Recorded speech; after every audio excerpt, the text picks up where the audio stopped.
Beautiful না ঢাকাই sari today তুমি কি লুকটা আজকে ট্রেলারের জন্যই রেখেছিলে? অবশ্যই এটা ডিজাইন করা আছে হচ্ছে ঢাকার থ্রেড বিজি বলে একটি মানে জামদানি শাড়ি বলে ওনারা, তাদের করা আমার জন্য স্পেশালি ওনারা বানিয়ে দেন। আজকে ট্রেলার লঞ্চের জন্য ওনারা বানিয়ে দিয়েছেন। আর আজকে সবার সাথে দেখা হয় কেরম লাগলো? সব পুরো কাজ ছিল। খুব ভালো লাগে।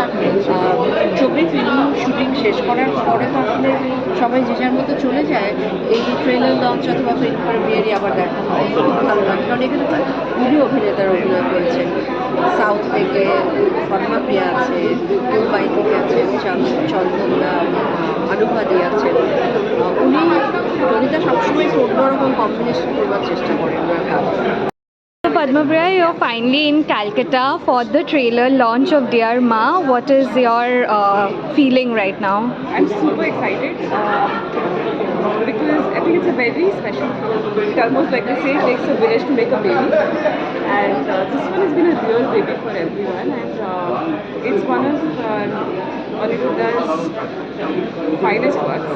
I'd say that I'm very jealous of Jaya because I feel like this is a notch above Aprajita to me, and so very jealous when she's done such a fantabulous job. So I'm very happy, I'm very excited.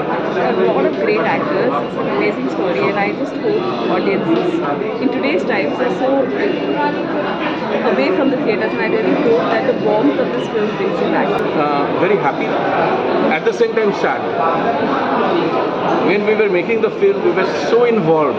একসাথে সবাই সারাদিন সারা রাত বাচ্চাগুলো, we became a family, you know. যে কোনো ছবিতেই তো এমনি হয়, কিন্তু এটাই আরও বিশেষ করে আরও আমরা ঢুকে গিয়েছিলাম। So now the baby has grown, you know, বড় হয়ে গেছে বাচ্চাটা, এবার আস্তে আস্তে দর্শকদের হাতে চলে যাবে। ছোটোবেলায় ট্রেলার আমরা অন্য সিনেমা দেখতে গিয়ে দেখতাম,